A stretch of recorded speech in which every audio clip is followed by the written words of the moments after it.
Module number 1, goals and outcomes. Anything in life, whether it's business or pleasure, it's so important to have a goal.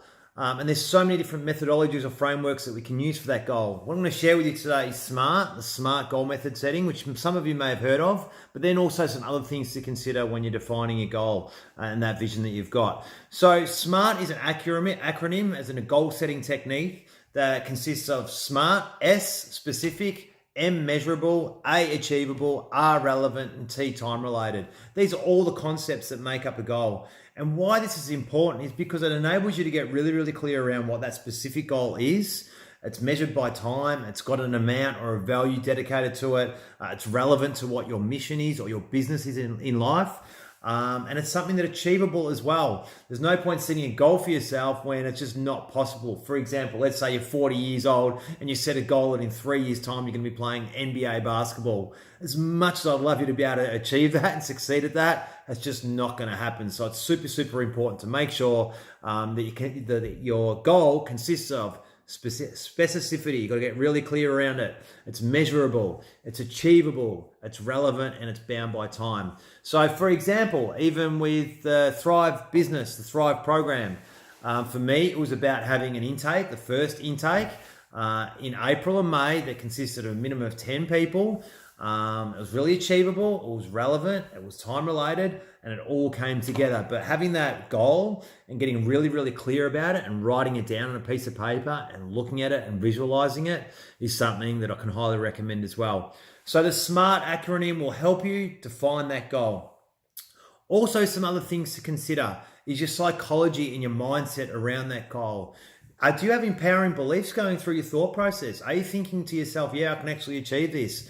Because if your mind is not wired for that outcome, then you're going to find it super, super challenging. So it's important to visualize, and I do it all the time, whether I'm going surfing or I'm about to speak or whether I'm running a program or whatever it is, I'm visualizing it. I'm listening in my mind. What am I saying to myself in my mind once I've achieved that goal? What will I be seeing around me once that goal's been achieved? What will people be saying to me? Will there be people around? What's going through in terms of my feelings? How am I feeling about achieving that goal? Am I excited? And really integrating that into our psychology before we're about to set out on that mission or on that journey.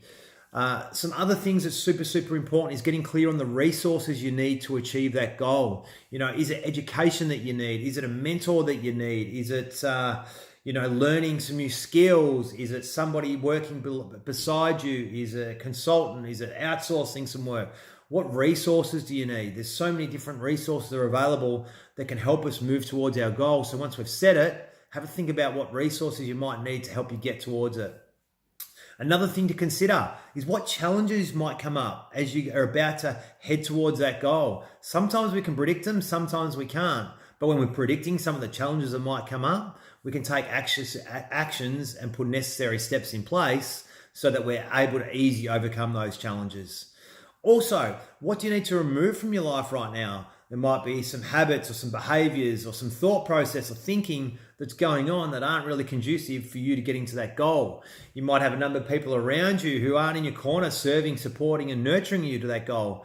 Maybe they might be critical of what you're doing. Like, these people, do you need to keep them around? Do you need to be investing that amount of time with those people? You might need to remove certain individuals from your team around who may not be helping you get to where you need to get to.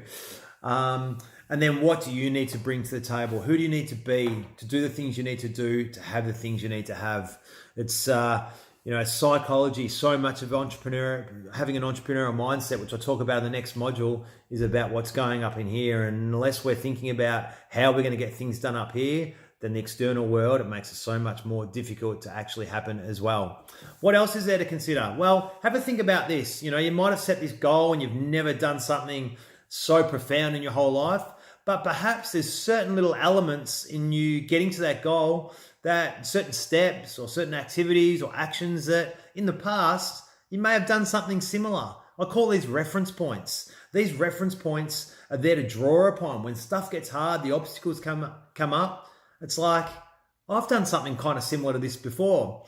I remember when I was at Engaged Technology Group, and look, I've got a fear of speaking, right? You might not think that, but I've actually worked on it and done a heap of work on it to overcome that.